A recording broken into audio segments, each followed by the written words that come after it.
Hey everyone, how's it going? Ajax the Mister here, talking about Samurai Jack, the return of our favorite Jack and Samurai, and season 5, like just saying right out the gate, it opened with a bang. Like this episode was freaking amazing and I absolutely loved it. I did have a few cons, but they were like nitpicking, like, you know, fanboy cons, but like overall, like for an episode reintroducing an old franchise, this was amazing. And this hype train kicks up into high gear right when the episode starts off. Like there's no BS, there's no like, you know, build up to like, you know, a huge fight sequence towards the end or finale of the episode. They know that you all have been waiting for so long for Jack to come back. So right in the beginning, bam, Samurai Jack going in, full body armor with a motorcycle and a Gatling gun, saving these like two little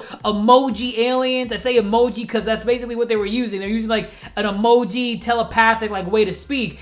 He's going in, using spikes on his motorcycle, and he's just going in, tearing to shreds a bunch of those old school beetles that we've seen him slaying before in previous seasons. And oh boy, Jack has come a long way since his heydays back in the previous seasons, because as we all know that we've seen from the trailers, Jack does not have his sword. Now we do get a glimpse as to how he lost his sword in this episode in like a quick flashback, but because of the fact that he doesn't have his sword, he's utilizing a bunch of different weaponry. In the first battle, we see him using, as we said, a Gatling gun. We see him jumping in, using the motorcycle as a weapon with spikes. Then he has like a spear with like an electric tip at the end, and he's using it to gouge inside these robots and twisting out like their wires and entrails and making them explode. And I'm telling you guys right now, Jack is 20 times more brutal than he ever was with that samurai sword. So I'm hoping he retains that brutalness once he gets that sword back, because I'm loving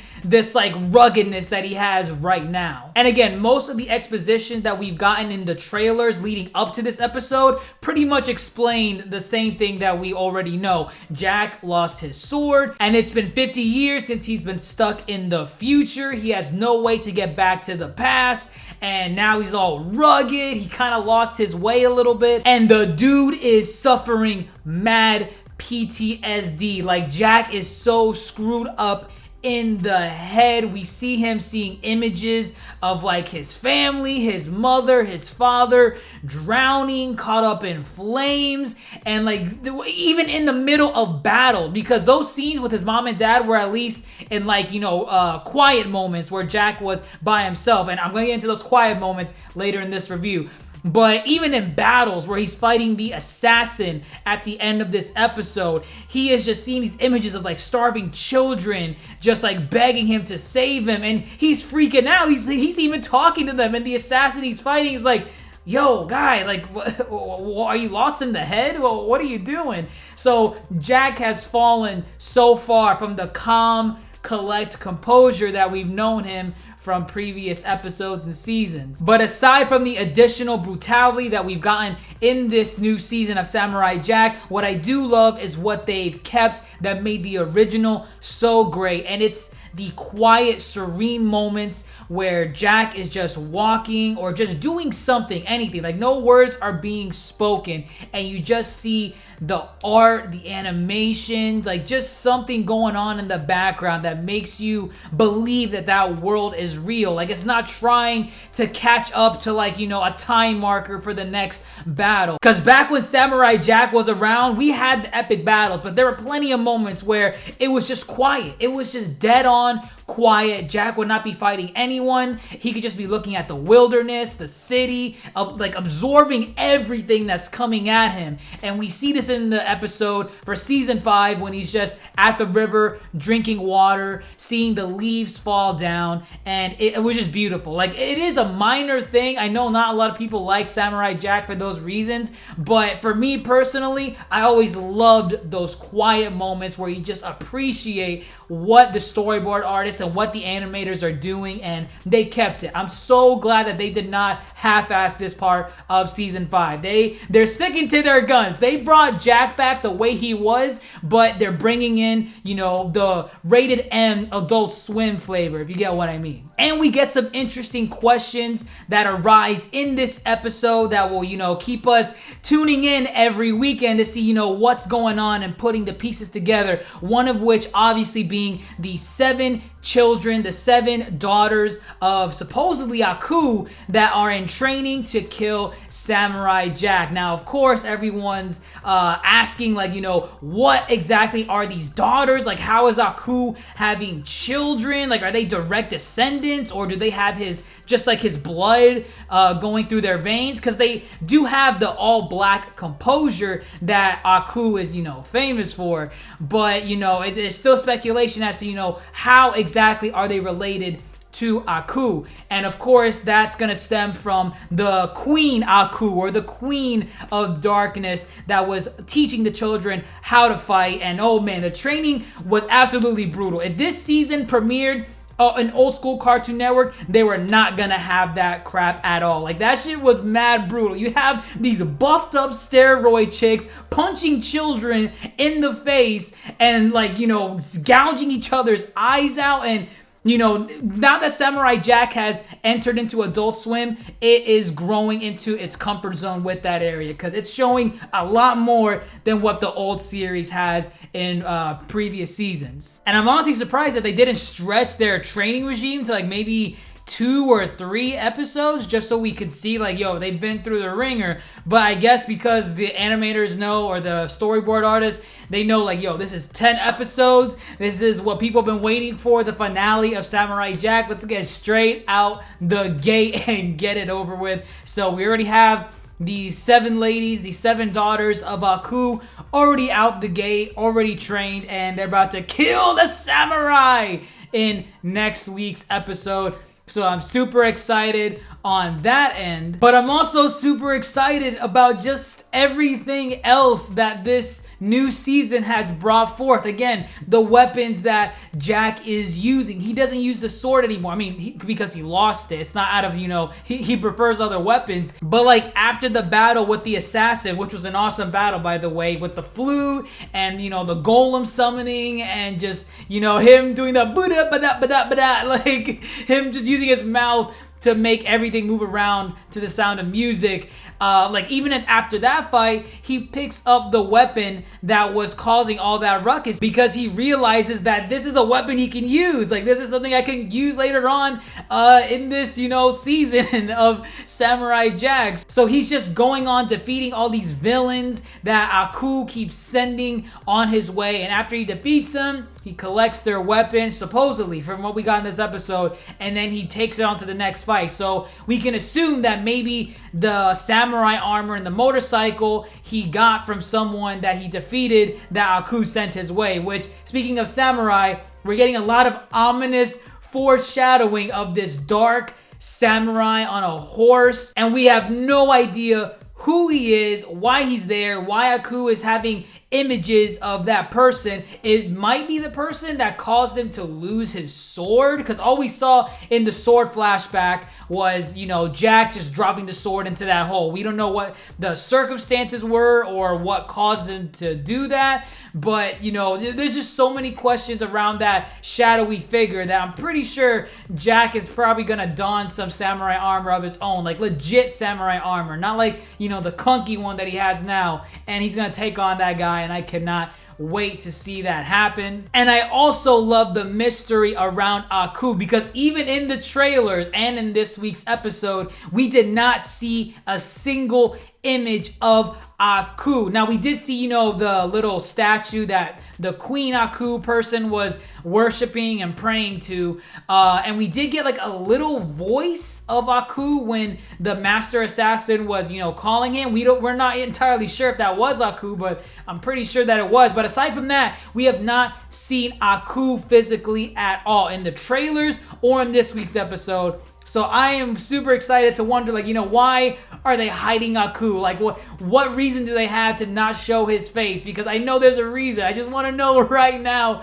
what it is. But I do love what they're doing because it's going to keep fans, like, second guessing themselves, like, why is he not here? Why is he not forefront and center? Because in previous seasons, Aku made it known that he was here, he was controlling the future, and his evil is law. Which, of course, kind of bleeds into my one con of this episode. And it's not really a con, like, this was like a bad decision or, what the hell were they doing? It's more of a personal preference. And that con was that they did not use the original opening from Samurai Jack, where Aku is saying, he's the evil shape-shifting master of darkness. I do a terrible Aku impersonation, but you get my drift. We all know the opening to every Samurai Jack episode had the monologue from Aku, and it was just a great setup to every week's episode. And I'm assuming they're probably saving that for maybe the final episode or some Easter egg towards the end, because at first I thought they threw it away completely. They're like, this is a more darker Samurai Jack, and it's been years since we showed the previous seasons, but we're just gonna go in and do something new. At first, that's what I thought what they were doing. But then my hopes got up at the very end of the episode when everything was done, and then they showed the red eyes of Samurai Jack, and like, wachow! And the ending of Samurai Jack always had that at the very end, and my nostalgia fuel was like an overload. Like, I was crying so hard seeing those red eyes at the end of the episode. And then not only that, what I also liked was at the very, very end, the little Cartoon Network Studios logo that crops up, like from the old school Cartoon Network, when it crops up and it shows an image of the cartoon character that just showed, and then they do something like, slice with a sword or do something crazy, and then the image like crops back on. If you're old school into Cartoon Network, you know what I'm talking about. But I love that they added that nice little feature, because most of us that are watching Samurai Jack now grew up with those logos at the very end of any Cartoon Network show. So seeing that, and also the old school ending, it gives me hope that the storyboard people at Samurai Jack are like, they know what the fans want, and they're gonna save that monologue for probably the end. So again, that was really my only con. It was really much of a nitpick because I wanted to see that. I wanted to see, my nostalgia go completely overboard, but we didn't get it, and I'm assuming they're saving it for later on. So I'll cut the guys with Samurai Jack some slack. And that's about it. What a great way to get back into the groove of Samurai Jack. We got the battles, we got the pacing, we got the imagery. Speaking of imagery, I did like the fact that they paid a little homage with the training regime with the daughters, where it was black and white when they were fighting or firing arrows at them. I like that it paid homage to that old Samurai Jack episode where I believe Jack is like in all white or all black. I can't remember, but you guys know what I'm talking about. The episode where he fights another ninja, and they're all like, one's all white, the other one's all black, and they're blending in with the environment, and you can see someone that's in white in the black area, but it's different vice versa. I love that episode. It was so beautiful, so artistic to watch, and this episode kind of had that a little bit for like a few seconds, but again, I liked it. And yeah, like I said, the imagery, the battles were amazing. There were so many battles in this episode. It was super fun to watch. I honestly thought there was probably going to be like maybe one battle, but no, we got like two big ones. Like, I was honestly shocked with the first episode. So again, super excited about this new season.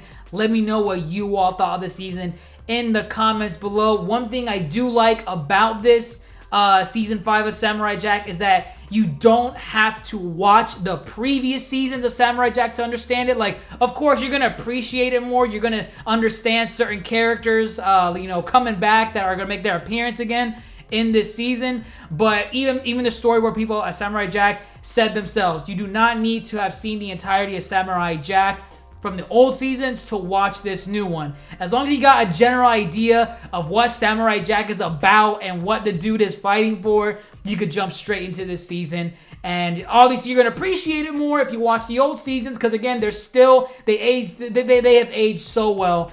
Go watch them. You're gonna love this new season a lot more. But if you haven't, and you just want to see this stuff brand new, fresh in, you don't want to go back and watch the oldies, you can do that as well. So please, guys, go watch it. This episode was amazing. But again, let me know your thoughts in the comments below. Do you guys want me to keep on reviewing Samurai Jack? Do you want me to do live reactions to Samurai Jack? If I do live reactions, it's going to be a little bit harder because it's premiering on Cartoon Network, and it's going to be hard, like, setting up the camera and, doing live stream to YouTube with all that stuff. But I'm willing to do it if you guys honestly want me to do a live reaction to Samurai Jack. If not, I would probably upload the live reaction the day of when the episode premieres or the Sunday afterwards. So that's the only downside to that. But again, let me know if you guys like these type of videos for Samurai Jack, because I'm loving it. Let me know what you all think in the comments below. If you enjoyed this video at all, or even this amazing episode of Samurai Jack, leave a thumbs up down below. I'd really greatly appreciate it. And if you haven't subscribed to my channel, click my face bubble right over here.